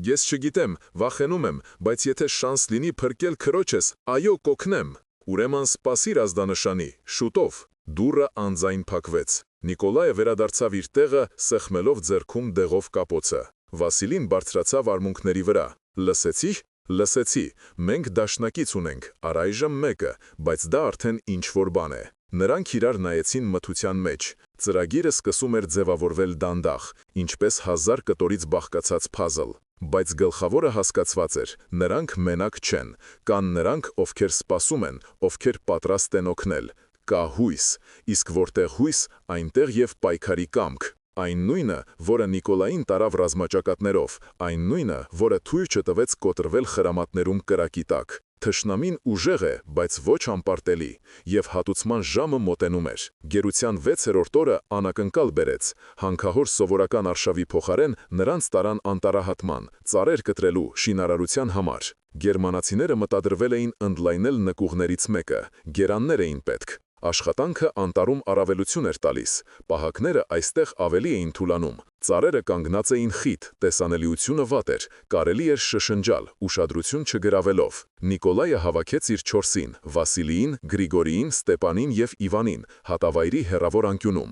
Ձևացնում էին, թե քննարկում են, թե ինչպես ավելի լավ կտրել բունը։ Ժամանակը քիչ է, սկսեց Նիկոլայը կիսաձայն, գործի դնելով կացինը։ Ես այստեղ հաշվարկեցի, ևս 1 ամիս նման աշխատանք, և մեզանից կեսը պարզապես ողջ չի մնա։ Գրիգորին արդեն արյուն է հազում, Ստեպանը ոտքը ոլորել է, չի ուղղվում, պետք է գործել արագ։ Բայց ինչպես, Իվանը սրբեց քրտինքը ճակատից։ Նրանք զինված են, մեզ նկուղում փակում են, ցերեկը պահակախումբ, գիշերը շղթաներ։ Տարբերակ կա։ Նիկոլայը հետ նայեց պահակներին։ Նրանք ծխում էին խարույկի մոտ խոսելով։ Մենք ունենք Դարյային, նա կարող է նկուղ բերել դանակ կամ սղոց։ Երեկոյան, երբ բոլորը քնած են, մենք սղոցում ենք շղթաները, դուրս գալիս անաղմուկ, չեզոքացնում պահակախումբը մուտքի մոտ։ Նրանք միշտ երկուսն են, ոչ ավել, վերցնում ենք զենքը, իսկ հետո 20 գերմանացի 7-ի դեմ։ Նույնիսկ եթե զենքը վերցնենք, հետո անակնկալը։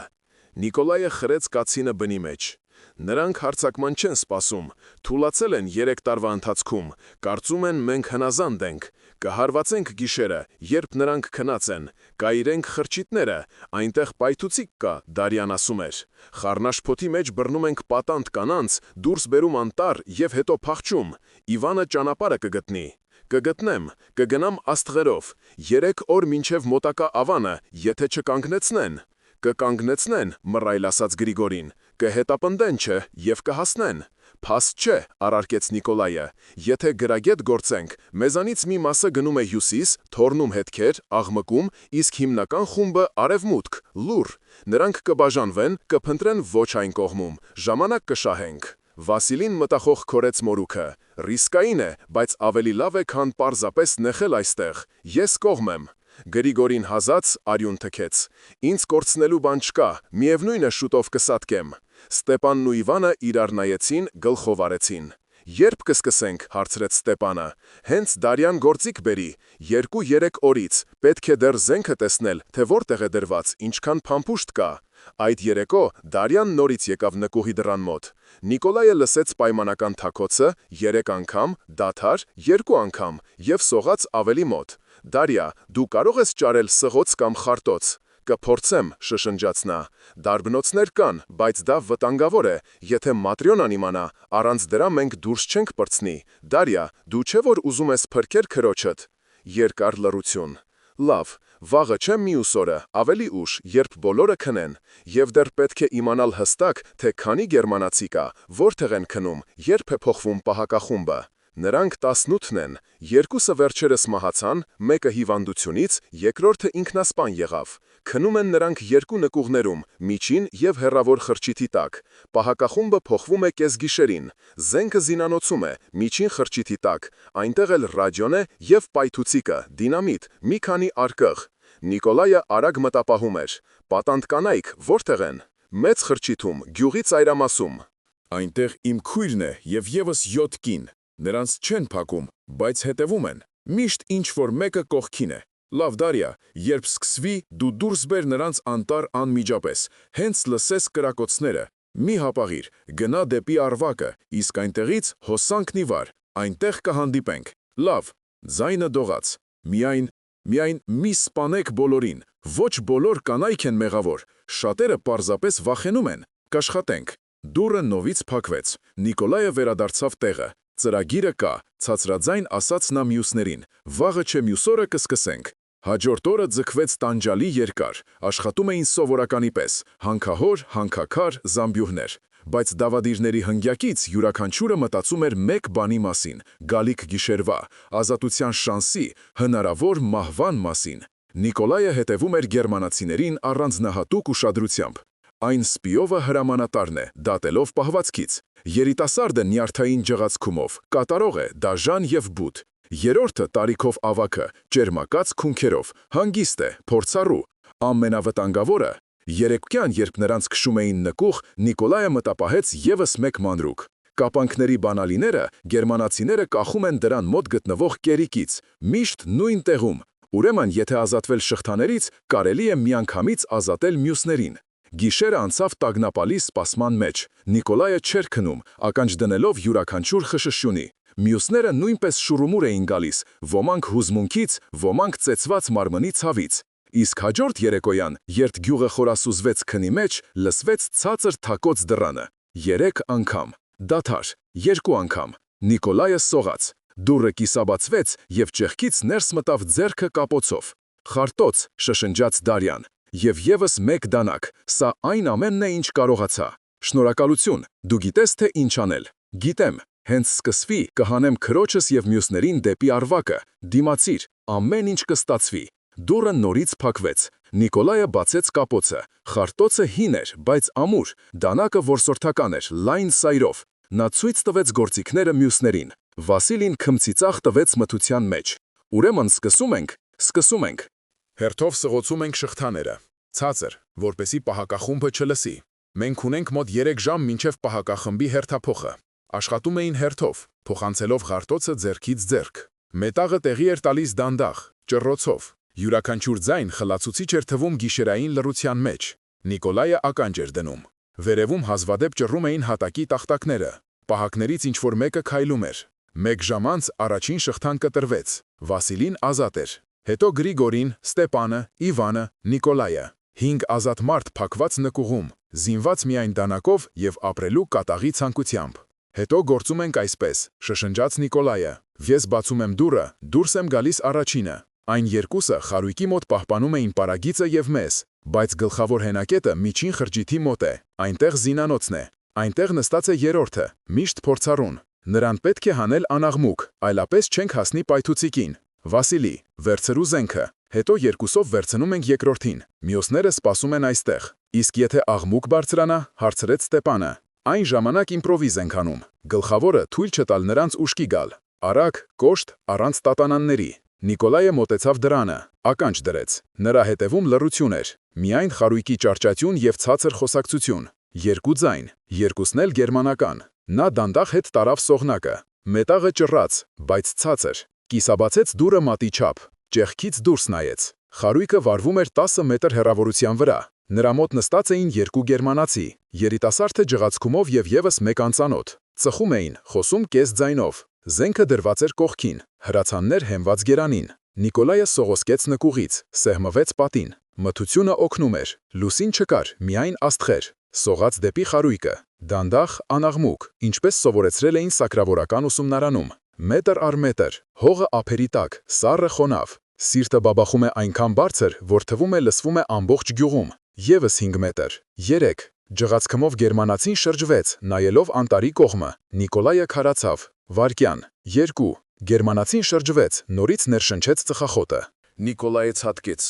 Դանակը մտավ երիտասարդ գերմանացու կոկորդը անձայն, ճշգրիտ։ Նա խրխռաց, ցնցվեց, բայց Նիկոլայը պահում էր ամուր, փակելով բերանը ափով։ Արյունը ժայթքեց տաք շիթով, ողողելով ձեռքերը։ Երկրորդ գերմանացին վեր թռավ, նետվեց դեպի հրացանը, բայց Վասիլին արդեն կողքին էր։ Հարված գերանի կտորով ծոծրակին, խուլ ճարճատյուն։ Գերմանացին փլվեց գետնին, լռություն։ Նիկոլայը բացեց ձեռքերը։ Երիտասարդ գերմանացու դիակը սահեց գետնին։ Առաջին արժուն, առաջին քայլը դեպի ազատություն։ Վերցրեք զենքը, արտաշնչեց նա։ Արագ և ազատեք մյուսներին, ապստամբությունը սկսվեց։ Զենքը ընկավ ձեռքերին սովորականի պես, ասես չէին եղել այդ 3 խաղաղ տարիները։ Նիկոլայը վերցրեց սպանված գերմանացու հրացանը, ստուգեց փակաղակը, յուղված է կարգին, պահունակը լիքն է։ Վասիլին վերցրեց երկրորդ հրացանը, Ստեպանը վերցրեց դանակը սպանվածի գոտուց։ «Արագ նկուղ, ազատում ենք մյուսներին», հրամայեց Նիկոլայը կիսաձայն։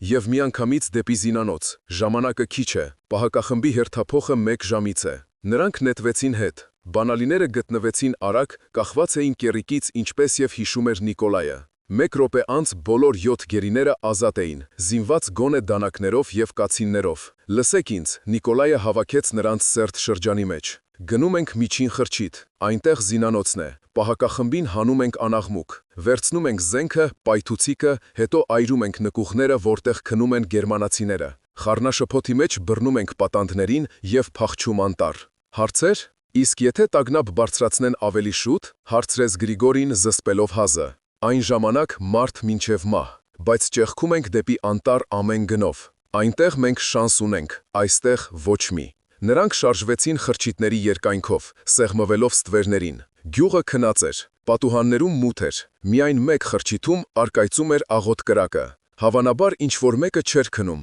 աղոթում էր կամ պարզապես չէր կարողանում քնել։ Միջին խրճիթը զինանոցով գտնվում էր գյուղի կենտրոնում։ Մուտքի մոտ նիրհում էր 1 պահակ, տարիքով ավագ գերմանացին, այն նույնն է, ճերմակած քունքերով, փորձառու, վտանգավոր։ Հրացանը ծնկներին էր։ Գլուխը հակված էր կրծքին, բայց քունը զգոն էր։ Նիկոլայը տեսնում էր, թե ինչպես յուրաքանչյուր խշշյունի դեպքում գերմանացին ցնցվում էր, կիսաբացելով աչքերը։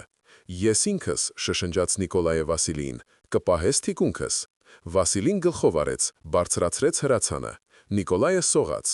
Այս անգամ տարածությունը ավելի մեծ էր, մոտ 15 մետր բաց տարածությամբ։ Լուսինը դուրս եկավ ամպերի հետևից, ողողելով գյուղը արծաթափայլ լույսով։ «Անեծք», գերմանացին բարձրացրեց գլուխը, նայեց մթության մեջ, ձեռքը դրեց հրացանի կոթին։ Նիկոլայը քարացավ, շունչը պահած։ Վարկյանը ձգվեց հավերժություն։ Գերմանացին տարավ փողը ձախ աջ, ականջ դնելով, հետո նորից իջեցրեց գլուխը։ Նիկոլայը սողաց առաջ։ 10 մետր։ 5։ Գերմանացին ցնցվեց, լսեց, բարձրացրեց հրացանը, բացելով բերանը ճիճի համար։ Նիկոլայը ցատկեց։ Դանակը մտավ կողոսկրերի տակ, ուղիղ սիրտը։ Այդպես սովորեցնում էին սակրավորներին, երբ պետք է հանել օտարին անաղմուկ։ Գերմանացին խրխռաց, փորձեց կրակել, բայց մատները բացվեցին։ Հրացանը ընկավ գետնին խուլ հարվածով, չափազանց բարձր։ Հարևան խրճիթում բռնկվեց լույսը, բացվեց դուռը։ Շեմին հայտնվեց գերմանացին ներքնազգեստով, ատրճանակը ձեռքին։ «Ալիարմ, ալիարմ», գոռաց նա ամբողջ կոկորդով։ Վասիլին կրակեց, դղրդյունը պատռեց գիշերային լռությունը։ Գերմանացին հետ ընկավ դեպի խրճիթ, բայց արդեն ուշ էր, գյուղը պայթեց ճիչերով, հրդե, շների հաչոցով։ «Դեպի զինանոց արագ», գոռաց Նիկոլայը, պոկելով սպանված պահակի վրայից բանալիների փունջը։ Նրանք ներխուժեցին խրճիթ։ Ներսում կտրուկ աստիճաններ էին դեպի ցած, նկուղ։ Նիկոլայը առաջինը իջավ, փնտրելով ծուղակներ։ Դատարկ, միայն արկղեր զենքով, փամփուշտներով, նռնակներով։ Եվ անկյունում գերմանական սակրավորական լիցքեր, հին, դեռ նախապատերազմյան։ Վերցրեք այն ամենը, ինչ կարող եք տանել։ Նիկոլայը նետում էր հրացանները վերև, փամփուշտներ, նռնակներ, Ստեպանը, Իվանը, դինամիտ, 2-ական արկղ։ Վերևում դղրտում էին կրակոցները, գերմանացիները ուշքի էին եկել, կազմակերպում էին, գնդակները սուլում էին, խրվելով խրճիթի գերանների մեջ։ Գրիգորին դուրս նայեց դռնից, կրակեց մի քանի անգամ։ Նրանք 10 հոգի են, գալիս են բոլոր կողմերից։ «Պահել պաշտպանությունը», գոռաց Նիկոլայը դուրս թռչելով նկուղից մի բուռ նռնակներով։ «Թույլ չտալ նրանց մոտենալ»։ Սկսվեց իսկական մարդ։ Գերմանացիները գրոհում էին գրագետ, վազքով, պաշտպանելով միմյանց կրակով։ Բայց ապստամբները զբաղեցրել էին հաջող դիրք։ Խրճիթը զինանոցով կենտրոնում էր, գնդակոծում էր բոլոր մոտեցումները։ Նիկոլայը նետեց նռնակը մոտակա գերմանացիների ուղղությամբ։ Պայթյունը լուսավորեց գյուղը, դժոխային լույսով։ Ճիչեր, հառաչանքներ, 2 գերմանացի ընկան, մյուսները հետ քաշվեցին։ «Այրում ենք ամեն ինչ», գոռաց Նիկոլայը բռնելով Ստեպանին դինամիտով։ «2-ական արկղ, այն խրճիթի տակ, որտեղ նրանք քնում են։ Իվան, հեռավորի տակ, մյուսները պաշտպանություն»։ Ստեպանն ու Իվանը նետվեցին մթության մեջ դինամիտի արկղերով։ Նիկոլայն ու Վասիլին կրակում էին հրացաններից, թույլ չտալով գերմանացիներին դուրս գալ։ Փամփուշտները հալվում էին վախեցնող արագությամբ։ Առաջին պայթյունը որոտաց 1 րոպե անց, խրճիթը գյուղի ծայրամասում օդ թռավ կրակի և տաշեղների սյունով։ Հետևից երկրորդը, հողը ցնցվեց, բոցը բարձրացավ երկինք, լուսավորելով շուրջ բոլորը ինչպես ցերեկը։ Այրվող խրճիթներից դուրս էին վազում գերմանացիները, կիսահագնված, այրված խուճապի մեջ։ Ոմանք կրակում էին անկանոն, ոմանք պարզապես վազում էին անտառ։ Կանայք ճչում էին, փորձելով հանգցնել կրակը։ «Նահանջում ենք դեպի մեծ խրճիթ», գոռաց Նիկոլայը։ «Վերցնում ենք պատանդներին և դեպի անտառ»։ Նրանք ճեղքեցին կրակի տակով։ Գրիգորին տնքաց, գնդակը ծակեց նրա ուսը։ Ստեպանը բռնեց նրան, քարշ տվեց իր հետևից։ Մեծ խրճիթը, որտեղ պահում էին պատանդներին, արդեն բաց էր։ Դարյան կատարել էր խոստումը։ Շեմին կանգնած էր ինքը, կրտսեր քրոջ և ևս 7 կնոջ հետ։ Բոլորը գունատ, վախեցած, բայց պատրաստ փախչելու։ «Իմ հետևից», գոռաց Նիկոլայը։ «Անտառ, արագ»։ Նրանք նետվեցին դեպի գյուղի ծայրամասը։ Հետևում մոլեգնում էր հրդեհը, որոտում էին պայթյունները, փամփուշտները պայթումում էին այրվող զինանոցում։ Գերմանացիները փորձում էին կազմակերպել հետապնդում, բայց քաոսը լիակատար էր։ Անտառը դիմավորեց նրանց մթությամբ և լռությամբ։ Նիկոլայը հետ նայեց։ Գյուղը վառվում էր, լուսավորելով երկինքը նարնջագույն շողով։ Ճիչերն ու կրակոցները արձագանքում էին, բայց արդեն մարում էին։ «Իվան, տար», հրամայեց նա, «դեպի Արվակը, ինչպես պայմանավորվել էինք»։ Իվանը գլխով արեց, ուղղություն վերցրեց աստղերով։ Նրանք գնում էին արագ, ճանապարհ բացելով թփերի և քամատապալ ծառերի միջով։ Կանայք հետ չէին մնում, վախը քշում էր նրանց առաջ։ Կես ժամ անց դուրս եկան Արվակի մոտ։ Նիկոլայը կանգնեցրեց շարասյունը։ «Դադար, 5 րոպե, վիրավորներին վիրակապել»։ Գրիգորիին պառկեցրին մամուռի վրա։ Դարյան պատրեց զգեստի փեշը, վիրակապեց վերքը։ «Գնդակը անցել է միջով, բախտդ բերել է, ոսկորը չի վնասել։ Քայլել կկարողանա՞ս»։ հարցրեց Նիկոլայը։ «Կկարողանամ», դժվարությամբ արտաբերեց Գրիգորին սեղմած ատամների արանքից, «մինչև վերջ կգնամ»։ Վասիլին մոտեցավ Նիկոլային, ձեռքը դրեց ուսին։ «Դու արեցիր դա, ոտքի հանեցիր մեզ, պոկեցիր այնտեղից»։ «Դեռ դուրս չենք պրծել»։ Նիկոլայը հետ նայեց գյուղի կողմը, հրդեհի շողը դանդաղ մարում էր։ Ճիչերն ու կրակոցները արձագանքում էին, բայց արդեն մարում էին։ Բայց չհասցրին նրանք անել նույնիսկ 10 քայլ, երբ անտառից լսվեցին գերմանական ձայներ։ «Զի sind hier, umzingeln»։ Նրանք շրջապատում են։ Նիկոլայը բարձրացրեց հրացանը։ Մթությունից դուրս եկան կերպարանքներ, 5 գերմանացի, զինված լապտերներով, առջևից գնում էր այն նույն հրամանատարը սպիով։ Դեմքը նրա ծռմռված էր կատաղությունից, կրծքին թարմ այրվածքներ։ «Ռուս շներ, կարծում էիք փախչե՞։ Ոչ, այստեղ էլ դուք բոլորդ կմեռնեք»։ Նա բարձրացրեց ավտոմատը։ Նիկոլայը կրակեց առաջինը։ Հրամանատարը ընկավ, բայց մյուս գերմանացիները կրակ բացեցին։ Գնդակները սուլում էին, խրվելով ծառերի մեջ։ Կանայք ճչացին, նետվեցին գետնին։ «Պաշտպանություն», գոռաց Նիկոլայը, «կրակեք նրանց վրա»։ Սկսվեց փոխհրածգքություն, կարճ, դաժան, դեմ առ դեմ։ Վասիլին սպանեց 1 գերմանացու, Ստեպանը երկրորդին, բայց երրորդը հասցրեց նետել նռնակը։ Պայթյուն։ Նիկոլայը զգաց, թե ինչպես հարվածային ալիքը շպրտեց իրեն մի կողմ։ Երկիրն ու երկինքը շրջվեցին, զնգոց ականջներում, խավար աչքերի առաջ։ Ուշքի եկավ նա օտար ձեռքերից, որոնք ցնցում էին ուսերը։ Վասիլին հակվել էր նրա վրա, շուրթերը շարժվում էին, բայց բառերը չէին լսվում։ Աստիճանաբար լսողությունը վերադարձավ։ «Մենք ողջ ենք։ Նիկոլայ, լսում ես։ Վեր կաց»։ Նիկոլայը բարձրացավ, օրորվելով։ Գլուխը ճաքում էր, շուրջ բոլորը մարմիններ էին։ 3 գերմանացի մեռած են, բայց իրենք էլ կորուստներ ունեին։ Ստեպանը պառկած էր անշարժ արյան լճակի մեջ։ Կանանցից մեկը նույնպես չէր շնչում։ «Գնացինք», խրպոտ ասաց Նիկոլայը։ «Անհապաղ, այլապես ամեն ինչի զուր էր»։ Նրանք վերցրին վիրավորներին, հավաքեցին զենքը, շարժվեցին առաջ, սայթաքելով, կորցնելով ուժերը, բայց չկանգնելով։ Տայգան կլանեց նրանց։ Մութ, անվերջ, անտարբեր, բայց կենդանի, շանս տվող։ Թիկունքում մնացին այրվող գյուղը, մեռած թշնամիները, ջարդված շղթաները։ Առջևում ազատությունն էր։ 3 օր նրանք գնում էին տայգայով։ 3 օր առանց նորմալ քնի, նվազագույն ուտելիքով, ուժերի սահմանագծին։ Իվանը տանում էր նրանց վստահ, աստղերով և նշաններով, որոնք գիտեր միայն ինքը։ Կանգ էին առնում հազվադեպ, միայն երբ վիրավոր Գրիգորին այլևս չէր կարողանում քայլել, կամ երբ կանայք վայր էին ընկնում հոգնածությունից։ Գերմանացիները հետապնդում էին։ 2 անգամ լսեցին հետևից ձայներ, շների հաչոց։ Մեկ անգամ նույնիսկ տեսան նրանց ուրվագծերը հեռվում, ծառերի միջև, բայց տայգան փախտստականների կողմից էր, խիտ, անթափանց, լի փակուղիներով եւ թակարդներով նրանց համար, ովքեր չգիտեն այն։ Երկրորդ օրը խումբը բաժանվեց Նիկոլայի ծրագրով։ Վասիլին երկու տղամարդու հետ գնաց հյուսիս, թողնելով նկատելի հետքեր, կոտրելով ճյուղեր, աղմկելով։ Հիմնական խումբը՝ Նիկոլայը, Իվանը, Գրիգորին, կանայք գնացին արևմուտք, ջնջելով հետքերը, շարժվելով ջրով, որտեղ կարող էին։ Ծրագիրը աշխատեց։ Հետապնդողների ձայները հեռանում էին հյուսիսային կողմը։ Երրորդ օրը, երբ արևը նոր էր բարձրանում Սոչիների գագաթներից վեր, Իվանը կանգ առավ, հոտոտեց. «Ծուխ զգում եք»։ Նիկոլայը ներշնչեց օդը. «Այո, ծուխ, բայց ոչ անտառային, ոչ տայգայի, վարարանի, մարդկային, մերոնք են։ Եվ այո, այս վայները»։ Իվանը խաչակ ընկեց. «Մենք դուրս եկանք փտած ձորակից։ Այստեղ տեղացիները չեն գալիս, վախենում են, ասում են վայրը անիծված է, անտարոգին պտտցնում է։ Ահա թե ինչու գերմանացիներին 3 տարի ոչ ոք չէր գտնում։ Նրանք վատ վայրի ամենասրտում էին նստած»։ Իսկ մենք դուրս եկանք։ Նրանք արագացրին քայլը։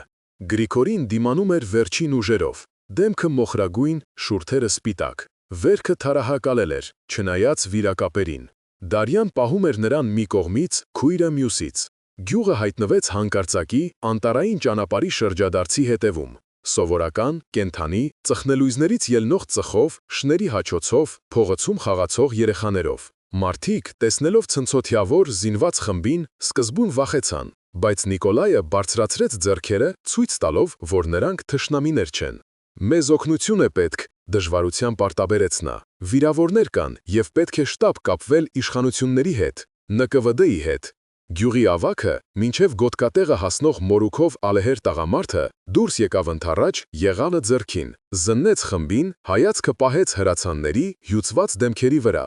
«Ովքեր եք դուք, բանդիտներ»։ «Ոչ, ես Նիկոլայ Կուզնեցովն եմ, Կարմիր բանակի պաշտոնաթող լեյտենանտ։ Մենք փախել ենք գերությունից, մեզ պահում էին գերմանացի ռազմագերիները, ճամբարներից փախածները։ Նրանք 3 տարի տայգայում թաքնվում են, ստրուկներ են պահում, մարդկանց սպանում»։ Ավագը հոնքերը կիտեց։ «Գերմանացիներ տայգայում, դե թող այդ բաները»։ «Դա ճշմարտություն է», միջամտեց Դարյան, առաջ գալով։ «Ես ինքս այն գյուղից եմ։ Նրանք մեզ ստիպում էին օգնել իրենց, սպանում էին նրանց, ովքեր հրաժարվում էին, պահում էին վախի մեջ։ Մենք զոհեր ենք, ինչպես եւ այս մարդիկ»։ Ավագը լռեց, հետո թքեց մի կողմ։ «Լավ, անցեք։ Վիրավորներին խրճիթ, կանանց կերակրել։ Իսկ դու, լեյտենանտ, կգաս ինձ հետ։ Մենք գյուղում ռադիո ունենք, կապ շրջկենտրոնի հետ, կկանչենք ՆԿՎԴ-ին, թող պարզեն»։ Մեկ ժամ անց գյուղ ժամանեց առաջին ջոկատը, տեղամասային միլիցիոները ձիո վրա, հրացանը ուսին։ Լսեց Նիկոլայի պատմությունը, գլուխը շարժեց։ «Գործը լուրջ է, պետք է փոխանցել վերև»։ Երեկոյան շրջանից եկան ՆԿՎԴ-ի սպան, կոշտ դեմքով մայորը։ Նայում էր ծանր, անվստահ հայացքով։ Ձեռքը դրված էր ատրճանակի պատյանին, իսկ մարտիկները թիկունքում պահում էին ավտոմատները պատրաստ։ «Ուրեմն գերմանացիներ, իսկ գուցե դուք դասալիքներ եք կամ բանդա, հեքիաթներ եք ինձ այստեղ պատմում»։ Չէ, սա հավատում։ Նիկոլայը քշեց թևքերը, ցույց տալով խորը թարախակալած վերքերը կապանքներից։ Դարյան լուր ցույց տվեց կապտուկները վզին։ Մայորի դեմքը փոխվեց, դանդաղ հեռացրեց ձեռքը պատյանից։ «Գրոհը տանի, ստուգել է պետք։ Մոտ 20 հոթի էին, բայց մարտից հետո չգիտեմ թե քանիսն են մնացել։ Մի մասին սպանեցինք մենք, մի մասը զոհվեց հրդեհի մեջ, բայց ինչ-որ մեկը հաստատ ողջ է մնացել, եւ նրանք զինված են»։ Մայորը գլխով արեց. «Վաղը առավոտյան կժամանի ջոկատը։ 50 հոգի, զինված ավտոմատներով, շներով, ռադիոկայաններով։ Հրամանատարը փոխգնդապետ էր, չոր, ձիգ տղամարդ, մոտ 40 տարեկան, ամբողջովին շքանշաններով։ Կուզնեցով, լեյտենանտ։ Ճիշտ այդպես, տարավ մեզ, բայց զգուշացնում եմ, եթե սա ապատեղեկատվություն է, կպատասխանես ռազմական ժամանակի օրենքներով»։ «Հասկանում եմ»։ Նրանք շարժվեցին դեպի տայգա։ Նիկոլայը տանում էր, Իվանը ստուգում էր ուղղությունը։ Գնում էին արագ, կազմակերպված։ Սա արդեն տանջված գերիներ չէին, այլ մարտական ջոկատ։ Կեսօրին դուրս եկան այն նույն գյուղի մոտ, ավելի ճիշտ, այն ամենի, ինչ մնացել էր նրանից։ Հրդեհատեղիներ, այրված կմախքներ, ծխացող ավերակներ, գերմանացիների, կանանց, շների դիակներ։ Օդը գարշահոտում էր այրուքով եւ մահով։ Փոխգնդապետը զննեց պատկերը, դեմքը ծամացրեց։ Խուզարկել ամեն ինչ, ստուգել նկուղները, ողջերին վերցնել հսկողության տակ, մեռածներին հաշվել եւ ճանաչել։ Ջոկատը սփռվեց գյուղով մեկ։ Նիկոլայը անցավ այն վայրով, որը մնացել էր կենտրոնական հրապարակից։ Ահա այստեղ էր ջեր հորը, որտեղ նա առաջին անգամ տեսավ Ալյոնային։ Ահա Матрյոնայի խրճիթը, որը այժմ վերածվել է սևացած գերանների կույտի։ Ահա նկուղը, որտեղ նրան պահում էին շղթաների մեջ։ Ողջ գտան 11 հոգու։ Գերմանացիներ 7 հոգի, որոնք թաքնվել էին հեռավոր նկուղում, որը փրկվել էր։ Կանայք 4 հոգի, ներառյալ Матрյոնային, ով փորձել էր փախչել անտառ, բայց մոլորվել էր եւ վերադարձել։ Ալյոնային գտան առանձին։ Աղջկա մարմինը ընկած էր այրված խրճիթի դռան մոտ, բայց դա չցնցեց Նիկոլային։ Դռան վրա դրսից կախված էր ծանր ամբարային կողփեք եւ հաստ գերան, որը փակում էր ելքը։ Նրան փակել էին իրենք, յուրայինները, նրանք, ում նա ծառայում էր։ Երբ սկսվել էր հրդեհը, գերմանացիները պարզապես փակել էին ավելորդ վկաներին։ Նա այրվել էր, բռունցքներով հարվածելով փակ դռանը, դավաճանված իր տերերի կողմից։ Նիկոլայը կանգնեց մարմնի վրա։ Զգացմունքները տարօրինակ էին։ Ոչ ուրախություն, ոչ չարախնդություն, միայն դատարկություն։ Եվ հարցը, որը մնաց առանց պատասխանի, կար արդյոք գոնե մի կաթիլ ճշմարտություն նրա խոսքերում, թե ամեն ինչ առաջինից մինչև վերջին րոպեն սուտ էր։ Կուզնեցով կանչեց նրան փոխգնդապետը։ Արի այստեղ։ Հեռավոր նկուղում, որը փրկվել է, գտել են պահեստ, զենք, փամփուշտներ, փաստաթղթեր։ Փաստաթղթերի մեջ ցուցակներ, գերիների անուններ, որոնք անցել են այս գյուղով 3 տարվա ընթացքում։ 42 մարդ, նրանցից ողջ են մնացել միայն 7-ը, որոնք փակել են Նիկոլայի հետ։ Փոխգնդապետը թերթում էր ցուցակները, գլուխը շարժելով, ռազմական հանցագործություն, փախած ռազմագերիների թաքցնում, ստրկություն, սպանություն։ Բոլորին, ովքեր ողջ են մնացել, կդատեն, գերմանացիներին տրիբունալ, գնդակահարություն, օժանդակող կանանց ճամբարների երկարատև ժամկետներ։ Նա նայեց Նիկոլային. Իսկ դու, Նիկոլայ, ապրես, չկոտրվեցիր, ապստամբություն բարձրացրիր, մարդկանց ազատեցիր, հասցրիր իշխանական հետա։ Ներկայացում կլինի պարգևի։ Նիկոլայը հոգնած գլխով արեց. Պարգև, մեդալ, կարևոր է արդյոք դա։ Մեկ շաբաթ անց շրջկենտրոնում տեղի ունեցավ ռազմական տրիբունալը։ 7 գերմանացիները, որոնք ողջ էին մնացել, մեղավոր ճանաչվեցին դասալկության, թաքցնելու, ստրկատիրության եւ սպանությունների մեջ։ Դատավճիռը գնդատահարություն։ Ի կատար ածեցին հաջորդ օրը։ Матрյոնային եւ 3 այլ կանանց, ովքեր ակտիվորեն օգնում էին գերմանացիներին, դատապարտեցին 25 տարվա ճամբարների։ Մնացած կանանց գյուղից, ներառյալ Դարյային, ճանաչեցին զոհեր, բաց թողեցին հարցաքննություններից հետո, բայց պարտավորությամբ չհրապարակել տեղեկությունը։ Նիկոլայ Կուզնեցովին պարգևատրեցին արիության մեդալով եւ վերականգնեցին լեյտենանտի կոչումը։ Տվեցին նոր փաստաթղթեր, պարգևավճար, օգնեցին աշխատանքի տեղավորվել Իրկուտսկում, ոչ թե վարորդ, այլ վարպետ ավտոգործարանում։ Առաջարկեցին մտնել կուսակցություն, նա հրաժարվեց։ Քաղաքականությունը նրա համար չէր։ Մյուս գերիներին նույնպես պարգևատրեցին, տվեցին փոխհատուցումներ։ Գրիգորիին ուղարկեցին բուժման հիվանդանոց, 1 ամիս բուժման համար, եւ նա գնաց դեպի լավացում։ Վասիլին, Իվանը եւ մյուսները վերադարձան նախկին կյանքերին, բայց նոր հասկացողությամբ, թե որքան փխրուն է այն։ Անցավ 1 տարի։ Նիկոլայ Կուզնեցովը նստած էր այգու նստարանին, նայելով անգարային։ Գետը հոսում էր լայն, հզոր, անկասելի։ Հակառակ ափին գործարանների ծխնելույզներից ծուխ էր բարձրանում։ Երկիրը կառուցվում էր, վերականգնվում պատերազմից հետո, ապրում։ Կողքին նստեց մի կին, երիտասարդ, պարզ զգեստով, կապոցը ձեռքին։ Նիկոլայ Ստեփանովիչ, նա շրջվեց։ Դարյան, նա փոխվել էր։ Նիհարել, ծերացել, աչքերը դարձել էին ավելի տքուր, բայց դրանցում կար ինչ-որ նոր բան, արժանապատվություն։ Դարյա, բու ինչպես ես։ Ապրում եմ, աշխատում եմ ֆաբրիկայում որպես կարիչ։ Քրոջս ամուսնացրի, նա հիմա երեխա ունեցավ։ Նա լռեց, ուզում էր շնորհակալություն հայտնել այն բանի համար, որ հանեց իրենց այնտեղից, այն բանի համար, որ չլքեց։ Նիկոլայը գլխով արեց. Ես պարզապես անում էի այն, ինչ պարտավոր էի, որպես սպա, որպես մարդ։ Նա մեկնեց նրան կապոցը. Սա քեզ, կարկանդակ եմ թխել։ Ուզում էի, դե, ի նշան երախտագիտության։ Նիկոլայը վերցրեց կապոցը, բացեց, կարկանդակ խնձորով, դեռ տաք։ Շնորհակալություն։ Դարյան վեր կացավ պատրաստվելով գնալ, բայց հափաղեց։ Գիտես, ես երբեմն մտածում եմ, եթե չլիներ պատերազմը, եթե չլինեին գերմանացիները, եթե ամեն ինչ լիներ այլ կերպ, գուցե մենք պարզապես ապրեինք խաղաղ, երջանիկ, բայց ստացվեց այնպես, ինչպես ստացվեց։ Ես այլևս չեմ մեղադրում ինձ, ես զոհր էի, ինչպես եւ դու, պարզապես այլ կերպ։ Դու ճիշտ ես, ցածրաձայն ասաց Նիկոլայը։ Պատերազմը կոտրեց շատ ճակատագրեր, բայց ամենակարևորը մենք ողջ մնացինք եւ կարող ենք սկսել նորից։ Նա ժպտաց, առաջին անգամ երկար ժամանակ անց ժպտաց իսկական։ Նորից, այո, դա լավ բառ է։ Նա գնաց, լուծվելով զբոսնողների ամբոխի մեջ։ Նիկոլայը երկար նստած էր, նայելով գետին, ծնկներին պահելով տաք կարկանդակը։ Ինչ որտեղ ՆԿՎԴ-ի արխիվներում դրված էր անտարի հարսնացու գյուղի գործը, գաղտնազերծված, փակված, դրա մասին չէին գրում թերթերում, չէին նկարում կինո։